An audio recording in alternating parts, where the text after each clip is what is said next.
Back here at home, a Northwest Arkansas Police Department telling its officers to exercise discretion when arresting on misdemeanor charges. This is even for some accusations involving sexual indecency and theft.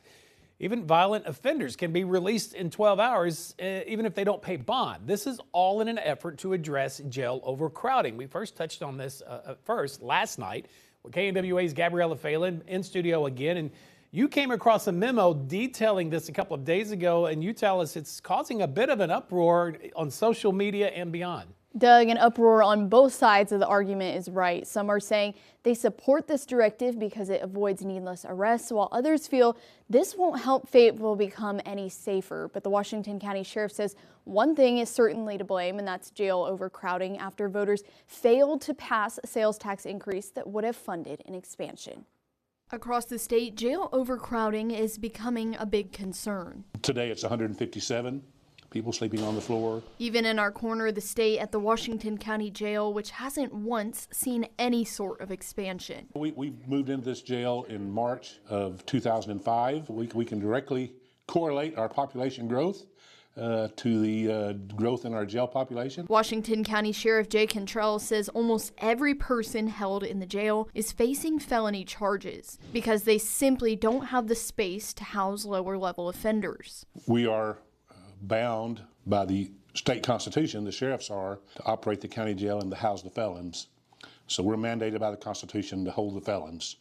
The Constitution doesn't mandate that we hold misdemeanors. Meaning when people are arrested on misdemeanor charges, they are quickly released on sheriff's order. In February, 914 were booked into the jail, with 345 of those being released.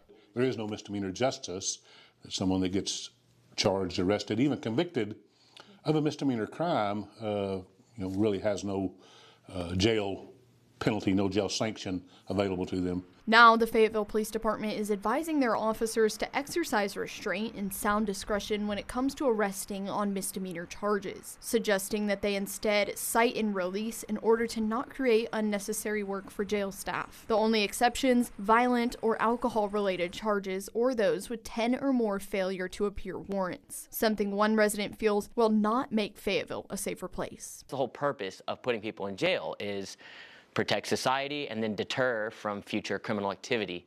That's the whole purpose of putting people in a jail. Kyle Freeman says he believes the memo needs to be reworked for many reasons, but primarily because it still allows for violent offenders to be released within 12 hours. I don't quite agree with the way it's written, with who's getting put in jail and who's being led up to an officer's discretion. Freeman says he previously voted in favor of a sales tax increase that would have allowed for a jail expansion, which ultimately failed. If you really want people to be held accountable and put in jail if it's a offense that qualifies for that, you should have voted accordingly. You should have voted that we need an expansion. This jail's not sustainable anymore. And I think it's to the point that we have to do something about the jail size. But on the other side of the argument, people like Sarah Moore with the Arkansas Justice Reform Coalition say they are supportive of this measure to avoid needless arrests while also maintaining accountability. Well, I also spoke today with the Arkansas Department of Corrections, and it tells me that each of their state prisons are nearing 110% capacity, with over 1,600 waiting in county jails to go to prison. Doug, back to you. All right, Gabrielle.